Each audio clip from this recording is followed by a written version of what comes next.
Hi, so you decided to stare at the sun for an hour. Great choice. This is not only healthy to your eyeball, it can also help you build up confidence as you stare at the very bright and eyeball harmful sun-like planet. This challenge is too good to be real.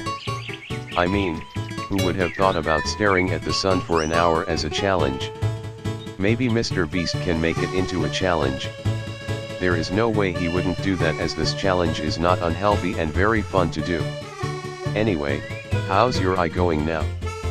People said your eye burns when you stare at the sun, but I don't see any weird fire happening in your eye. So that's very fine. By the way, do you know about the sun? The sun is the star at the center of the solar system. It is a nearly perfect ball of hot plasma heated to incandescence by nuclear fusion reactions in its core, radiating the energy mainly as visible light, ultraviolet light, and infrared radiation. It is by far the most important source of energy for life on Earth. Its diameter is about 1.39 million kilometers, 864,000 miles, or 109 times that of Earth. Its mass is about 330,000 times that of Earth, and it accounts for about 99.86% of the total mass of the solar system. Roughly 3/4 of the sun's mass consists of hydrogen, 73%, the rest is mostly helium, 25%, with much smaller quantities of heavier elements, including oxygen, carbon, neon, and iron. According to its spectral class, the Sun is a G-type main sequence star, G2b. As such, it is informally, and not completely accurately, referred to as a yellow dwarf. Its light is closer to white than yellow. It formed approximately 4.6 billion A1422 years ago from the gravitational collapse of matter within a region of a large molecular cloud. Most of this matter gathered in the center, whereas the rest flattened into an orbiting disk that became the solar system. The central mass became so hot and dense that it eventually initiated nuclear fusion in its core. It is thought that almost all stars form by this process. The Sun's core fuses about 600 million tons of hydrogen into helium every second, converting 4 million tons of matter into energy every second as a result. This energy, which can take between 10,000 and 170,000 years to escape the core, is the source of the Sun's light and heat. When hydrogen fusion in its core has diminished to the point at which the Sun is no longer in hydrostatic equilibrium, its core will undergo a marked increase in density and temperature while its outer layers expand, eventually transforming the Sun into a red giant. It is calculated that the Sun will become sufficiently large to engulf the current orbits of Mercury and Venus, and render Earth uninhabitable, but not for about 5 billion years. After this, it will shed its outer layers and become a dense type of cooling star known as a white dwarf, and no longer produce energy by fusion, but still glow and give off heat from its previous fusion. The enormous effect of the Sun on Earth has been recognized since prehistoric times. The Sun was thought of by some cultures as a deity. The synodic rotation of Earth and its orbit around the Sun are the basis of some solar calendars. The predominant calendar in use today is the Gregorian calendar, which is based upon the standard 16th century interpretation that the Sun's observed movement is primarily due to it actually moving. So I think maybe the Sun is a little bit harmful? But we don't even know about the eye yet. Eyes are organs of the visual system. They provide living organisms with vision, the ability to receive and process visual detail, as well as enabling several photoresponse functions that are independent of vision. Eyes detect light and convert it into electrochemical impulses in neurons. In higher organisms, the eye is a complex optical system which collects light from the surrounding environment, regulates its intensity through a diaphragm, focuses it through an adjustable assembly of lenses to form an image, converts this image into a set of electrical signals, and transmits these signals to the brain through complex neural pathways that connect the eye via the optic nerve to the visual cortex and other areas of the brain. Eyes with resolving power have come in 10 fundamentally different forms, and 96% of animal species possess a complex optical system. Image-resolving eyes are present in mollusks, chordates, and arthropods. The most simple eyes, pit eyes, are eye spots which may be set into a pit to reduce the angles of light that enters and affects the eye spot, to allow the organism to deduce the angle of incoming light. From more complex eyes, retinal photosensitive ganglion cells send signals along the retinohypothalamic tract to the suprachiasmatic nuclei to effect circadian adjustment and to the pretectal area to control the pupillary light reflex. Complex eyes can distinguish shapes and colors. The visual fields of many organisms, especially predators, involve large areas of binocular vision to improve depth perception. In other organisms, eyes are located so as to maximize the field of view, such as in rabbits and horses, which have monocular vision. The first proto-eyes evolved among animals 600 million years ago, about the time of the Cambrian explosion. 3. The last common ancestor of animals possessed the biochemical toolkit necessary for vision, and more advanced eyes have evolved in 96% of animal species in 6 of the 35 main phyla. 1. In most vertebrates and some mollusks, the eye works by allowing light to enter and project onto a light-sensitive layer of cells at the end of the eye, known as the retina. The cone cells, for color, and the rod cells, for low light contrasts, in the retina detect and convert light into neural signals for vision. The visual signals are then transmitted to the brain via the optic nerve. Such eyes are typically roughly spherical, filled with a transparent gel-like substance called the vitreous humor, with a focusing lens and often an iris. The relaxing or tightening of the muscles around the iris change the size of the pupil, thereby regulating the amount of light that enters the eye for and reducing aberrations when there is enough light. 5. The eyes of most cephalopods, fish, amphibians, and snakes have fixed lens shapes, and focusing vision is achieved by telescoping the lens, similar to how a camera focuses. 6. Compound eyes are found among the arthropods and are composed of many simple facets which, depending on the details of anatomy, may give either a single pixelated image or multiple images per eye. Each sensor has its own lens and photosensitive cell. Some eyes have up to 28,000 such sensors, which are arranged hexagonally, and which can give a full 360 degrees field of vision. Compound eyes are very sensitive to motion. Some arthropods, including many Strepsiptera, have compound eyes of only a few facets, each with a retina capable of creating an image, creating vision. With each eye viewing a different thing, a fused image from all the eyes is produced in the brain, providing very different, high-resolution images.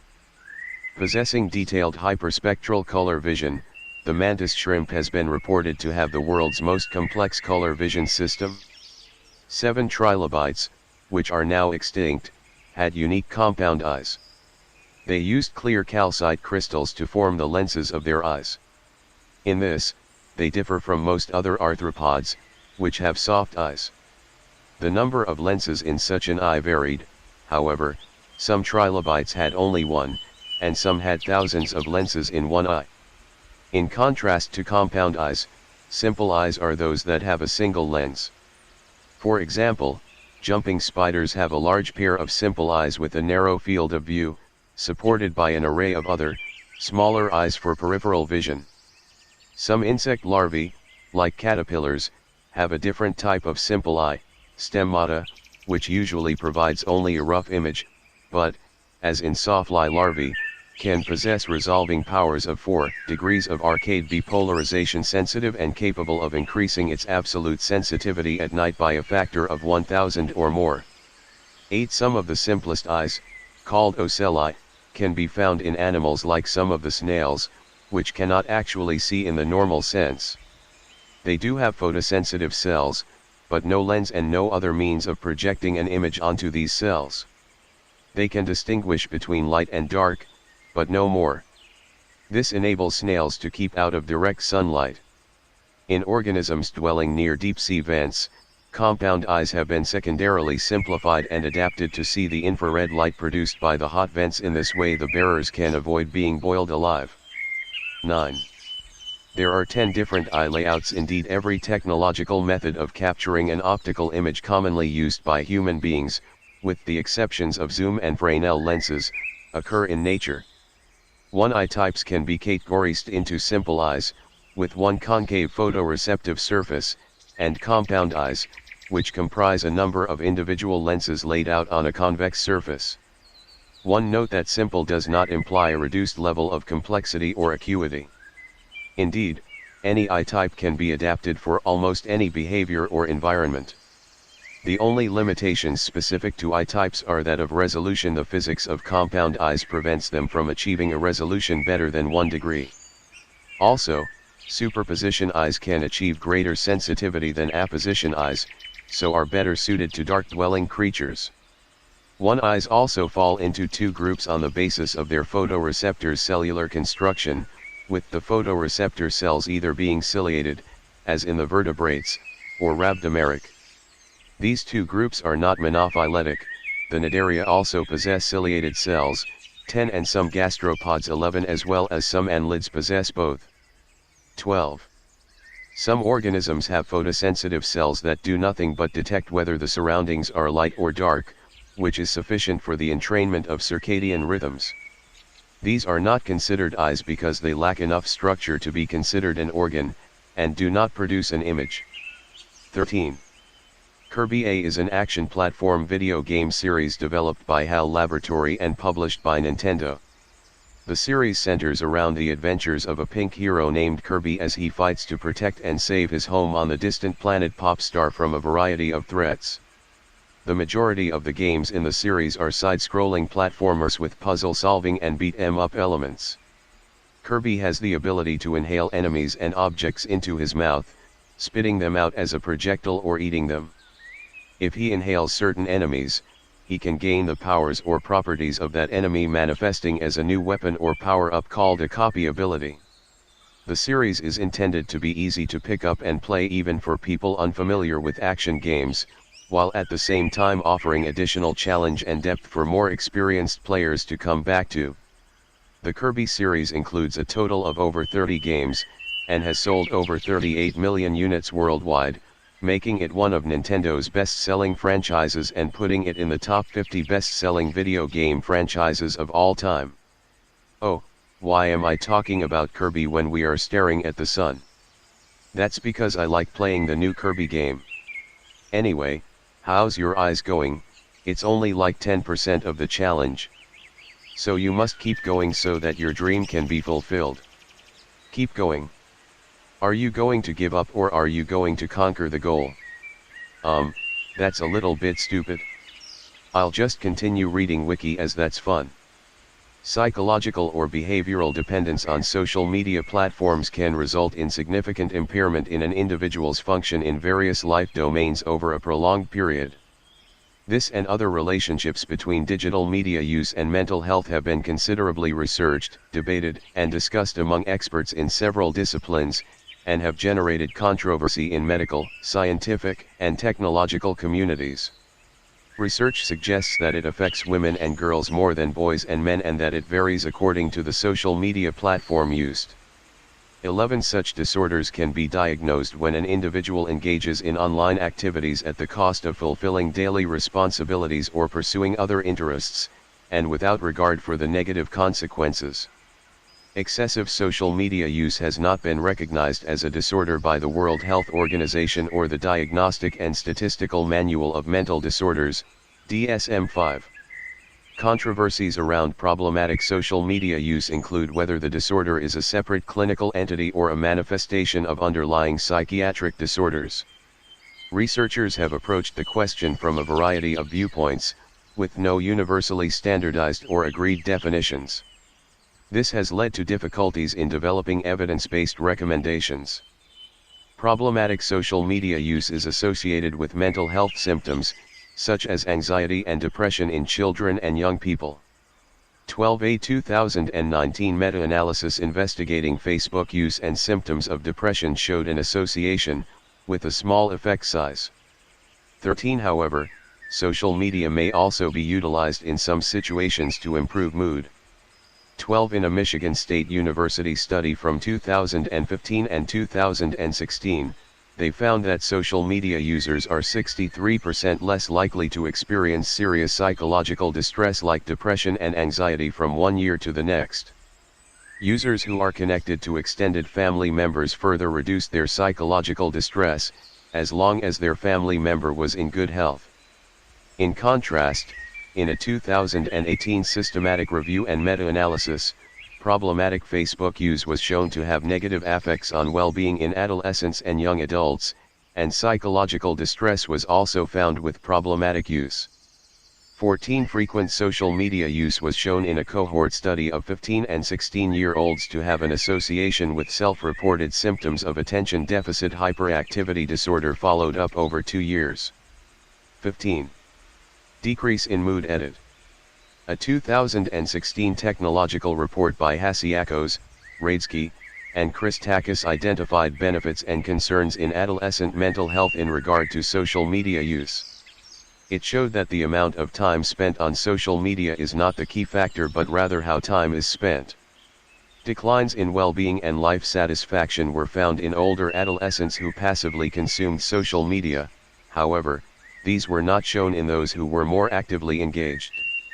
The report also found a U-shaped, curvilinear relationship between the amount of time spent on digital media with risk of depression developing, at both the low and high ends of internet use. 16. Eating disorders. Edit. According to research by Flinders University, social media use correlates with eating disorders. The study found eating disorders in 52% of girls and 45% of boys, from a group of 1,000 participants who used social media. 17. Through the extensive use of social media, adolescents are exposed to images of bodies that are unattainable, especially with the growing presence of photo editing apps that allow you to alter the way that your body appears in a photo. 18. This can, in turn, influence both the diet and exercise practices of adolescents as they try to fit the standard that their social media consumption has set for them. 18. Excessive use. Edit. One can evaluate their social media habits and behavior toward it to help determine if an addiction is present. Addictions are a certain type of impulse control disorder, which may lead one to lose track of time while using social media. For instance, one's psychological clock may run slower than usual and their self-consciousness is compromised. 19. Therefore, individuals may passively consume media for longer amounts of time. In fact, psychologists estimate that as many 5 to 10% of Americans meet the criteria for social media addiction today. 20. Addictive social media use will look much like that of any other substance use disorder, including mood modification, salience, tolerance, withdrawal symptoms, conflict, and relapse. In the digital age, it is common for adolescents to use their smartphones for entertainment purposes, education, news, and managing their daily life. Therefore, adolescents are further at risk for developing addictive behaviors and habits. Many medical experts have looked at the survey and come up with a clear conclusion, saying that teenagers' excessive smartphone use has an impact on their behavior and even their mental health. 21. If the excessive use of social media and the platforms encompassed therein have proven to cause mental health issues, eating disorders, lowered self-esteem, and the use of such media has been shown to be addictive in some form or another, medically there should be an avenue to treat the use or excessive use of the media platforms. The excessive use is causing underlying health conditions that in themselves are treatable, but if these issues are stemming from the use of social media platforms, the addictive nature of these platforms should be addressed in a way to reduce or eradicate the health-related or mental-related effects resulting. More studies need to be done, more funding has to be provided, and the addiction to such platforms should be seen as a true addiction and treated as such, and not simply discarded as a millennial issue. 22. Social anxiety. Edit. Social media allows users to openly share their feelings, values, relationships, and thoughts. With the platform social media provides, users can freely express their emotions. However, not all is great with social media. It can also cause discrimination and cyberbullying. Discrimination and cyberbullying are more prevalent online because people have more courage to write something bold rather than to say it in person. 23. There is also a strong positive correlation between social anxiety and social media usage, and in particular between cyberostracism and social media disorder. 24. The defining feature of social anxiety disorder, also called social phobia, is intense anxiety or fear of being judged, negatively evaluated, or rejected in a social or performance situation. 25. Many users with mental illnesses, such as social anxiety, go to the internet as an escape from reality, so they often withdraw from in-person communication and feel most comfortable with online communication. People usually act differently on social media than they do in person, resulting in many activities and social groups being different when using social media. 26. The pros and cons of social media are heavily debated. Although using social media can satisfy personal communication needs, those who use them at higher rates are shown to have higher levels of psychological distress. 27. Symptoms of social anxiety include excessive sweating, blushing, trembling, rapid heart rate, nausea, rigid body posture, lack of eye contact, quiet speaking, difficulty interacting with people, feeling insecure, and avoiding places with a lot of people. 28. Lowered self-esteem. Edit. Low self-esteem has generally had some sort of connection to serious mental health illnesses such as depression. Some studies have been done to find if social media platforms have any sort of correlation to low self-esteem. One such study found that participants who were given the Rosenberg self-esteem scale to rate their self-esteem based on their social media usage, found that participants that used Facebook tended to rate themselves more poorly on their general self-esteem. 29. This unfortunately isn't an isolated issue, as similar tests have been done in other countries. Another study conducted in Pakistan, which also found that users that used Facebook exhibited lower self-esteem, claimed there's a possibility social media usage could be used to predict the self-esteem among individuals, since higher social media usage tended to correlate with lower self-esteem. 30. Wow, this wiki tells people social media can be harmful. I mean, sure, there are some weird guys on the internet telling people weird things. Like some of them tell people to stare at the wall for an hour. What an idiot. Sun staring is much better and cooler than wall staring. The sky is everything that lies above the horizon and surface of the earth, including the atmosphere and outer space. In the field of astronomy, the sky is also called the celestial sphere. This is an abstract sphere, concentric to the earth, on which the sun, moon, planets, and stars appear to be drifting. The celestial sphere is conventionally divided into designated areas called constellations. Usually, the term sky informally refers to a perspective from the Earth's surface. However, the meaning and usage can vary. An observer on the surface of the Earth can see a small part of the sky, which resembles a dome, sometimes called the sky bowl, appearing flatter during the day than at night. In some cases, such as in discussing the weather, the sky refers to only the lower, denser layers of the atmosphere. The daytime sky appears blue because air molecules scatter shorter wavelengths of sunlight more than longer ones, redder light. 2, 3, 4, 5. The night sky appears to be a mostly dark surface or region spangled with stars. The sun and sometimes the moon are visible in the daytime sky unless obscured by clouds. At night, the moon, planets, and stars are similarly visible in the sky. Some of the natural phenomena seen in the sky are clouds, rainbows, and aurorae. Lightning and precipitation are also visible in the sky. Certain birds and insects, as well as human inventions like aircraft and kites, can fly in the sky. Due to human activities, smog during the day and light pollution during the night are often seen above large cities. Except for direct sunlight, most of the light in the daytime sky is caused by scattering, which is dominated by a small particle limit called Rayleigh scattering. The scattering due to molecule-sized particles, as in air, is greater in the directions both toward and away from the source of light than it is in directions perpendicular to the incident path. 8. Scattering is significant for light at all visible wavelengths, but is stronger at the shorter, bluer, end of the visible spectrum, meaning that the scattered light is bluer than its source, the sun. The remaining direct sunlight, having lost some of its shorter wavelength components, appears slightly less blue. 5. Scattering also occurs even more strongly in clouds. Individual water droplets refract white light into a set of colored rings. If a cloud is thick enough, scattering from multiple water droplets will wash out the set of colored rings and create a washed out white color. Clarification needed. 9.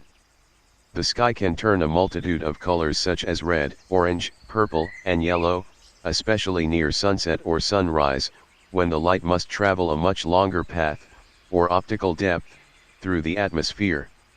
Scattering effects also partially polarize light from the sky and are most pronounced at an angle 90 degrees from the sun. Scattered light from the horizon travels through as much as 38 times the air mass as does light from the zenith, causing a blue gradient looking vivid at the zenith and pale near the horizon. 10. Red light is also scattered if there is enough air between the source and the observer, causing parts of the sky to change color as the sun rises or sets. As the air mass nears infinity, scattered daylight appears whiter and whiter. 11. The sun is not the only object that may appear less blue in the atmosphere. Distant clouds or snowy mountain tops may appear yellowish. The effect is not very obvious on clear days, but is very pronounced when clouds cover the line of sight, reducing the blue hue from scattered sunlight. 11. At higher altitudes, the sky tends toward darker colors since scattering is reduced due to lower air density. An extreme example is the moon, where no atmospheric scattering occurs, making the lunar sky black even when the sun is visible. 12. Sky luminance distribution models have been recommended by the International Commission on Illumination, CIE, for the design of daylighting schemes. Recent developments relate to all sky models for modeling sky luminance under weather conditions ranging from clear to overcast. 13. I love physics. Like what the sun would do to the eye if the eye is directly staring at it. Quantum mechanics is a fundamental theory in physics that provides a description of the physical properties of nature at the scale of atoms and subatomic particles. 2. 1.1 It is the foundation of all quantum physics including quantum chemistry, quantum field theory, quantum technology, and quantum information science. Classical physics, the collection of theories that existed before the advent of quantum mechanics, describes many aspects of nature at an ordinary, macroscopic, scale, but is not sufficient for describing them at small, atomic and subatomic, scales. Most theories in classical physics can be derived from quantum mechanics as an approximation valid at large, macroscopic, scale. 3. Quantum mechanics differs from classical physics in that energy, momentum, angular momentum, and other quantities of a bound system are restricted to discrete values. Quantization, objects have characteristics of both particles and waves, wave-particle duality, and there are limits to how accurately the value of a physical quantity can be predicted prior to its measurement, given a complete set of initial conditions, the uncertainty principle. Quantum mechanics arose gradually from theories to explain observations which could not be reconciled with classical physics, such as Max Planck's solution in 1900 to the blackbody radiation problem, and the correspondence between energy and frequency in Albert Einstein's 1905 paper which explained the photoelectric effect. These early attempts to understand microscopic phenomena, now known as the old quantum theory, led to the full development of quantum mechanics in the mid-1920s by Niels Bohr, Erwin Schrödinger, Werner Heisenberg, Max Born and others.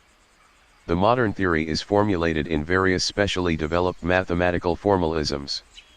In one of them, a mathematical entity called the wave function provides information, in the form of probability amplitudes, about what measurements of a particle's energy, momentum, and other physical properties may yield.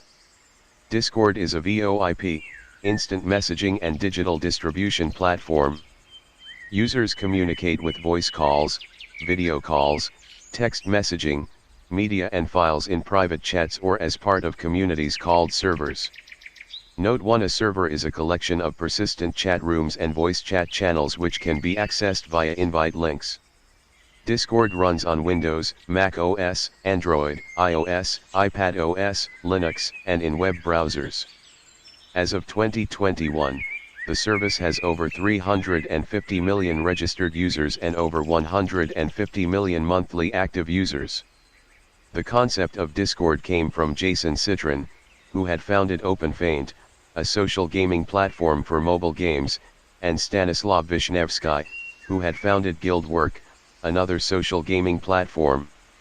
Citron sold OpenFaint to Gree in 2011 for $104 million, which he used to found Hammer and Chisel, a game development studio, in 2012. Their first product was Fates Forever, released in 2014, which Citron anticipated to be the first MOBA game on mobile platforms, but it did not become commercially successful. 11. According to Citron, during the development process, he noticed how difficult it was for his team to work out tactics in games like Final Fantasy XIV and League of Legends using available voice-over IP, VoIP, software. This led to the development of a chat service with a focus on user-friendliness with minimal impact to performance. 11. To develop Discord, Hammer and Chisel gained additional funding from UWeb's 9+ incubator, which had also funded the startup of Hammer and Chisel, and from Benchmark Capital and Tencent. 10-12. Discord was publicly released in May 2015 under the domain name discordapp.com. 13. According to Citron, they made no specific moves to target any specific audience, but some gaming-related subreddits quickly began to switch their IRC links with Discord links. 14. Discord became widely used by esports and LAN tournament gamers. The company benefited from relationships with Twitch streamers and subreddit communities for Diablo and World of Warcraft. 15. In January 2016, Discord raised an additional $20 million in funding, including an investment from Warner Media, then Time Warner. 16. In 2019, Warner Media Investment Group was shut down and acquired by AT&T, selling its equity. 17-18. Microsoft announced in April 2018 that it will provide Discord support for Xbox Live users, allowing them to link their Discord and Xbox Live accounts so that they can connect with their Xbox Live friends list through Discord. 19. In December 2018, the company announced it raised $150 million in funding at a $2 billion valuation. The round was led by Greenoaks Capital with participation from First Mark, Tencent, IVP, Index Ventures and Technology Opportunity Partners. 20. In March 2020, Discord changed its motto from Chat for Gamers to Chat for Communities and Friends, and introduced server templates. This was part of their response to an increase in users as a result of the COVID-19 pandemic. 21-22. In April 2020, Discord's Twitter username was changed from @DiscordApp to @Discord.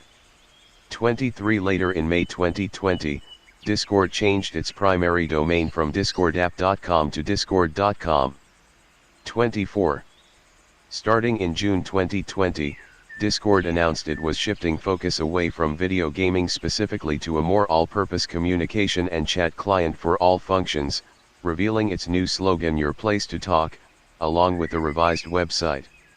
Among other planned changes would be to reduce the number of gaming in-jokes it uses within the client, improving the user onboarding experience, and increasing server capacity and reliability.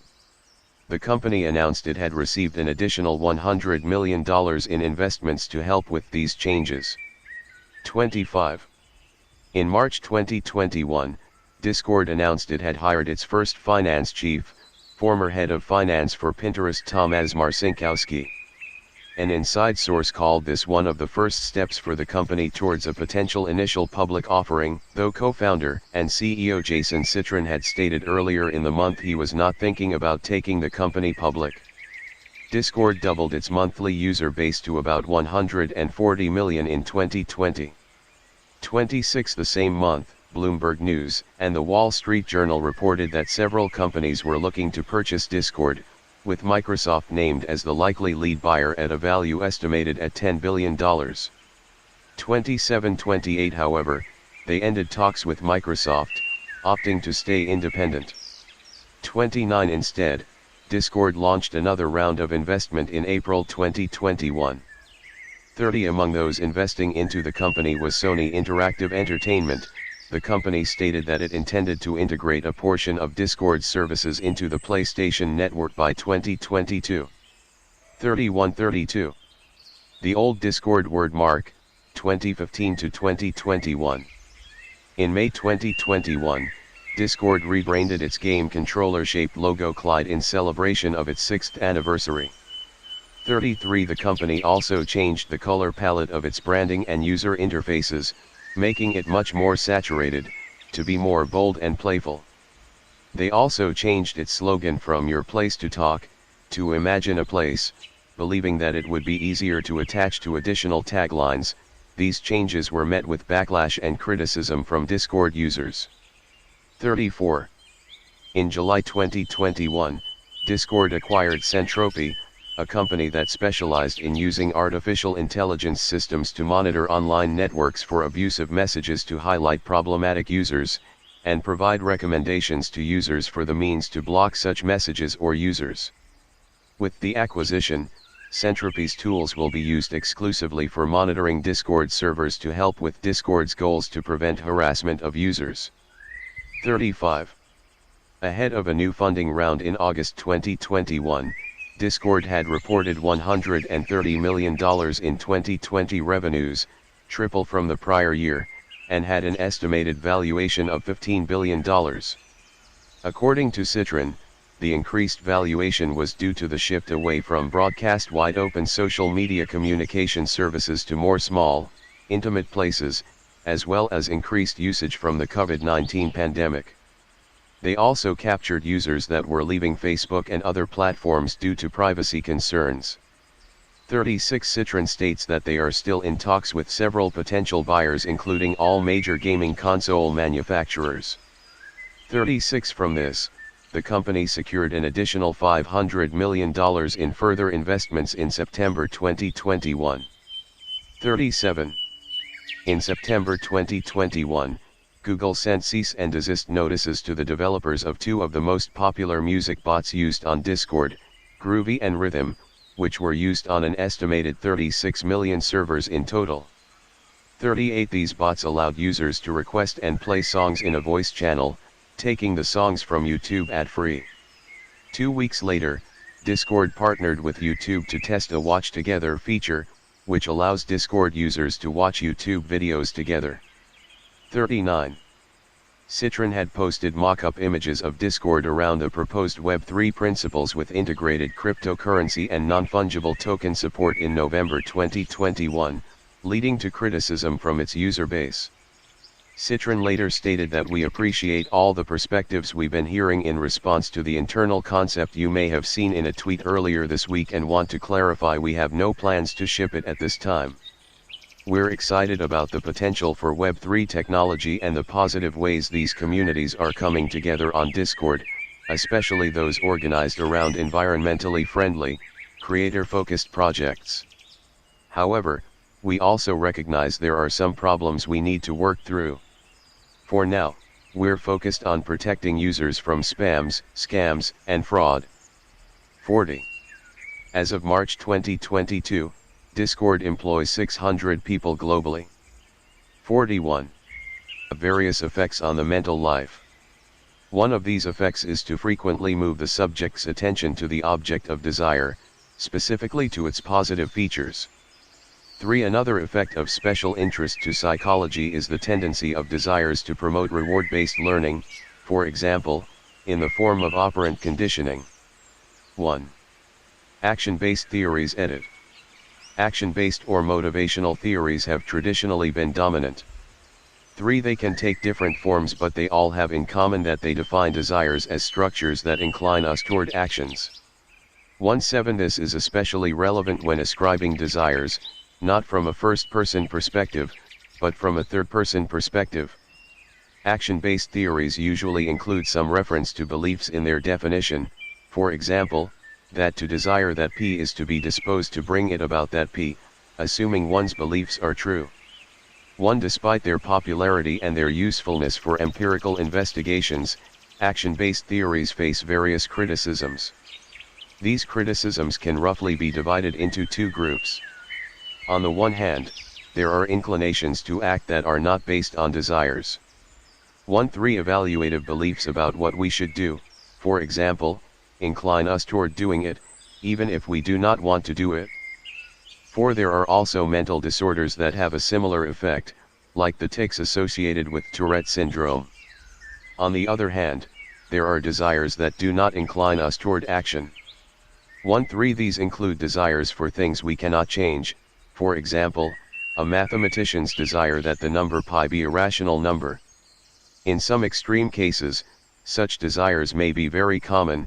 For example, a totally paralyzed person may have all kinds of regular desires but lacks any disposition to act due to the paralysis.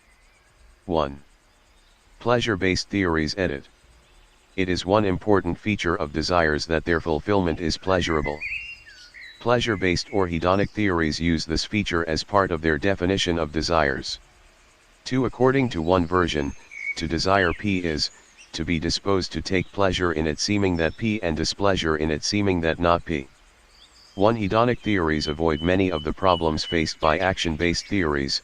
They allow that other things besides desires incline us to actions, and they have no problems explaining how a paralyzed person can still have desires. 3. But they also come with new problems of their own. 1 is that it is usually assumed that there is a causal relation between desires and pleasure. The satisfaction of desires is seen as the cause of the resulting pleasure.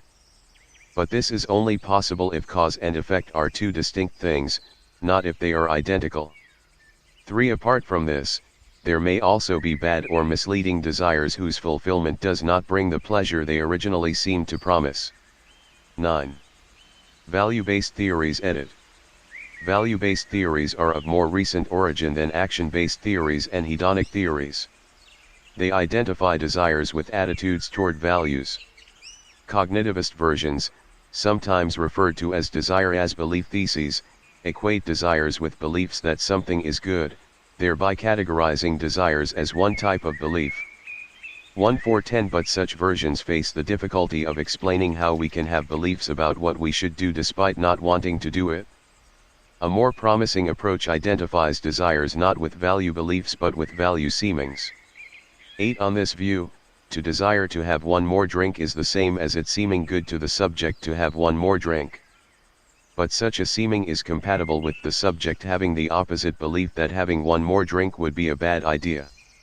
A closely related theory is due to T.M. Scanlon, who holds that desires are judgments of what we have reasons to do. Critics have pointed out that value-based theories have difficulties explaining how animals, like cats or dogs, can have desires, since they arguably cannot represent things as being good in the relevant sense. 3. Others. Edit. A great variety of other theories of desires have been proposed. Attention-based theories take the tendency of attention to keep returning to the desired object as the defining feature of desires.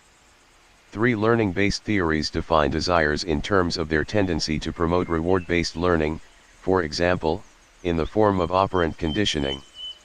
3. Functionalist theories define desires in terms of the causal roles played by internal states, while interpretationist theories ascribe desires to persons or animals based on what would best explain their behavior. Holistic theories combine various of the aforementioned features in their definition of desires. 1. Personality is the characteristic sets of behaviors, cognitions, and emotional patterns that evolve from biological and environmental factors. While there is no generally agreed upon definition of personality, most theories focus on motivation and psychological interactions with the environment one is surrounded by. 2. Trait-based personality theories, such as those defined by Raymond Cattell, define personality as traits that predict an individual's behavior. On the other hand, more behaviorally based approaches define personality through learning and habits. Nevertheless, most theories view personality as relatively stable. 1. The study of the psychology of personality, called personality psychology, attempts to explain the tendencies that underlie differences in behavior. Psychologists have taken many different approaches to the study of personality, including biological, cognitive, learning, and trait-based theories, as well as psychodynamic and humanistic approaches. The various approaches used to study personality today reflect the influence of the first theorists in the field, a group that includes Sigmund Freud, Alfred Adler, Gordon Allport, Hans Eysenck, Abraham Maslow, and Carl Rogers. Personality can be determined through a variety of tests.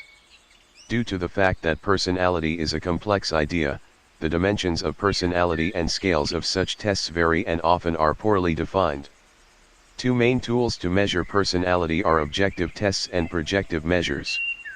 Examples of such tests are the Big Five Inventory, BFI, Minnesota Multiphasic Personality Inventory, MMPI-2, Rorschach Ink Blot Test, Neurotic Personality Questionnaire Con 2006-3, or Eysenck's Personality Questionnaire, EPQR.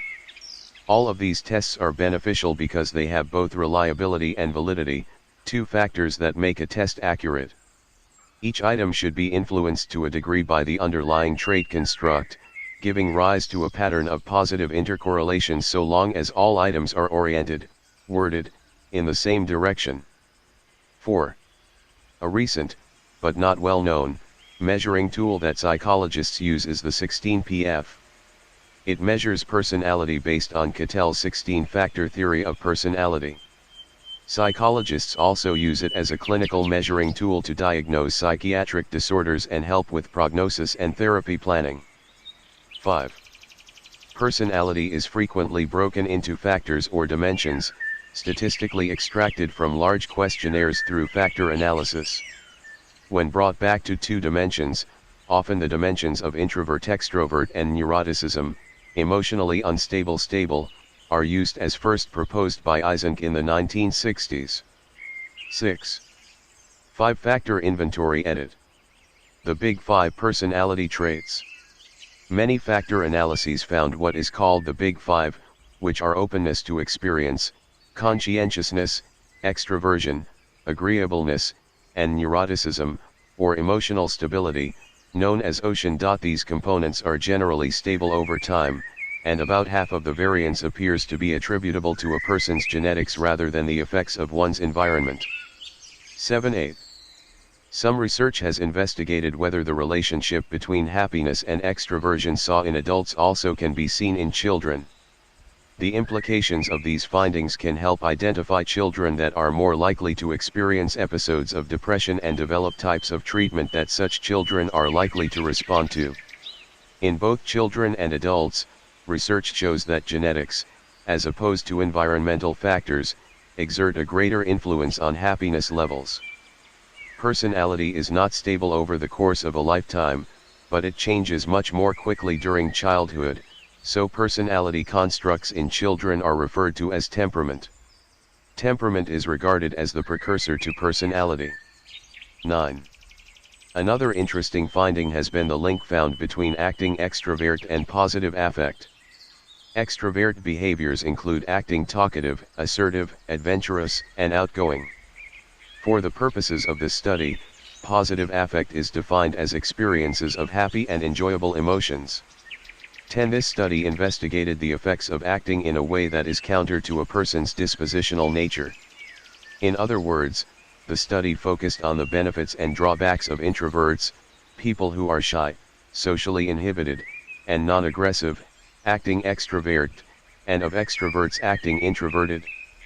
After acting extrovert, introverts' experience of positive affect increased 10, whereas extroverts seemed to experience lower levels of positive affect and suffered from the phenomenon of ego depletion. Ego depletion, or cognitive fatigue, is the use of one's energy to overtly act in a way that is contrary to one's inner disposition. When people act in a contrary fashion, they divert most, if not all, cognitive energy toward regulating this foreign style of behavior and attitudes. Because all available energy is being used to maintain this contrary behavior, the result is an inability to use any energy to make important or difficult decisions, plan for the future, control or regulate emotions, or perform effectively on other cognitive tasks. 10. One question that has been posed is why extroverts tend to be happier than introverts. The two types of explanations that attempt to account for this difference are instrumental theories and temperamental theories. 7. The instrumental theory suggests that extroverts end up making choices that place them in more positive situations, and they also react more strongly than introverts to positive situations. The temperamental theory suggests that extroverts have a disposition that generally leads them to experience a higher degree of positive affect.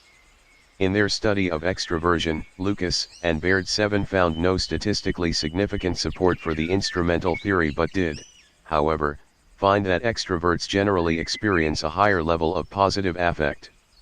Research has been done to uncover some of the mediators that are responsible for the correlation between extroversion and happiness. Self-esteem and self-efficacy are two such mediators. Self-efficacy is one's belief about abilities to perform up to personal standards, the ability to produce desired results, and the feeling of having some ability to make important life decisions. 11. Self-efficacy has been found to be related to the personality traits of extroversion and subjective well-being. 11. Self-efficacy, however, only partially mediates the relationship between extroversion and neuroticism and subjective happiness. 11. This implies that there are most likely other factors that mediate the relationship between subjective happiness and personality traits. Self-esteem may be another similar factor. Individuals with a greater degree of confidence about themselves and their abilities seem to have both higher degrees of subjective well-being and higher levels of extroversion. 12. Other research has examined the phenomenon of mood maintenance as another possible mediator. Mood maintenance is the ability to maintain one's average level of happiness in the face of an ambiguous situation, meaning a situation that has the potential to engender either positive or negative emotions in different individuals. It has been found to be a stronger force in extroverts. 13. This means that the happiness levels of extrovert individuals are less susceptible to the influence of external events. This finding implies that extroverts' positive moods last longer than those of introverts. 13. The Disastrous Life of Seiki K. Japanese, Sai, Hepburn, Seiki Kujuo no Sainan, is a Japanese manga series written and illustrated by Shuichi Aso. Following a series of one-shot chapters published from 2010 to 2011, the manga was serialized in Shueisha's Weekly Shonen Jump from May 2012 to February 2018. It was followed by a short serialization of 4-panel chapters published in the same magazine, and 2 one-shot chapters published in Jump Giga in May and July 2018. Shueisha collected its chapters in 26 tankobon volumes. An anime television series adaptation aired from July 2016 to December 2018. A live-action film directed by Yuichi Fukuda and starring Kento Yamazaki at Columbia Pictures, Sony Pictures Entertainment Japan, and Asmacase was released in October 2017. To a 6-episode sequel anime series entitled The Disastrous Life of Seiki K, Reawakened, premiered on Netflix in December 2019. Premise edit. See also, List of the Disastrous Life of Seiki K characters. Kujuo Seiki is one of the high school students who was born having powers, including psychokinesis and teleportation. He attempts to hide it from everyone at school. He is put in several seemingly normal scenarios in which he uses it to hide his special powers. Media edit. Manga edit. See also, List of the Disastrous Life of Seiki K chapters. The Disastrous Life of Seiki K is written and illustrated by Shuichi Aso. He started publishing one-shot chapters of the series. The first chapter was published in the summer 2010 issue of Jump Next. On August 16, 2010. 3 chapters were then irregularly published in Weekly Shonen Jump from May 9 to November 21, 2011 4, 5, 6 and in the winter 2012 issue of Jump Next. On December 26, 2011. 7. A compiled tankobon volume was published on May 2, 2012. 8. The series was then serialized in Weekly Shonen Jump from May 14, 2012 to February 26, 2018. 9-10. It was later followed by a short serialization of 4-panel chapters published in the same magazine. 10. ASO published one-shot chapters in Shueisha's Jump Giga on May 25 and July 26, 2018. 11-12-13. Shueisha has compiled its chapters into 26 individual tankobon volumes, published from September 4, 2012 to August 3, 2018. 14-15. Light novel edit. On May 4, 2013, a light novel titled, Seiki Kujuo no Sainan, Extra Story of Psychics was released, following with Seiki Kujuo no Sainan, Extra Story of Psychics 2 in July 2014. Anime edit. See also, List of the Disastrous Life of Seiki K episodes. A flash anime series based on the manga began release on Jump Live from August 4, 2013, featuring the same voice cast as an earlier comic adaptation. 16. An anime television adaptation was announced by Weekly Shonen Jump in 2016. J.C. Staff and Egg Firm produced the adaptation, with Hiroaki Sakurai directing, Michiko Yakode handling series composition and Masayuki Anji designing the characters. 17. The series began airing on July 4, 2016 on TV Tokyo, with an episode airing every weekday morning followed by a compilation episode at the end of each week. The series would contain 120 episodes in total, along with 24 compilation episodes on Ohasuda. 18. The opening themes are C Shun Wa Zankoku Jana, Youth Isn't So Cruel, by Natsuki Hani, Sai Sekako. Sai. The Most Favorable, by Denpagamai. Inc. from the 13th compiled episode onwards, and Sai Hakunden. Sai. By Denpagamai. Inc. from 2nd season, while the ending theme, also used for the short episodes, is Sai Disu, I Like You, Sai I Like You, by Denpagamai. Inc. From the 13th compiled episode onwards, the ending theme is Kokoro, Heart, by Hani. From 2nd season, the ending theme is Sai Hakunden. Sai. By Denpagamai. Inc. The series was simulcast by Funimation, who released an English dub on August 7, 2016. 1920. A 24-episode 2nd season aired from January to June 2018. 21. In the last episode of the 2nd season, an anime conclusion special was announced. 22. It premiered on December 28, 2018. 23. On March 24, 2019, it was announced that a new anime series would be released on Netflix, with the cast and staff returning to reprise their roles. 24. Titled The Disastrous Life of Seiki K Starting Arc or The Disastrous Life of Seiki K Reawakened, the 6-episode new series premiered in December 30, 2019 on Netflix worldwide. 25-26. While the new anime series is not a full-length season, Netflix officially lists the reboot as the 4th season on their streaming platform, while the conclusion special was listed as the 3rd season. 27. Video games edit. A video game titled Seiki Kujuo no Sainan, Shijo Saidai no Sainan, was announced in the Weekly Shonen Jump magazine's 32nd issue of 2016. The game was developed by Bandai Namco Studios and published by Bandai Namco Entertainment for Nintendo 3DS. 28. It was released on November 10, 2016 in Japan. 29. Another video game adaptation, Sai. Sai is a tower defense game for mobile phones announced at Jump Festa 2018. 30. It was released on April 16, 2018 in Japan. 31. Kujuo also appears as a playable character in the Jump crossover fighting game J-Stars Victory vs released in 2014. 32. Its European and North American release marks the first release of Seiki Kujuo no Sainan material outside Japan. Live-action film edit. Main article, The Disastrous Life of Seiki K. Film. Damn, it's already almost an hour staring the sun. I wish we can stare at it for more than 24 hours, but we'll need to ride planes to do that. Your dream is about to be complete.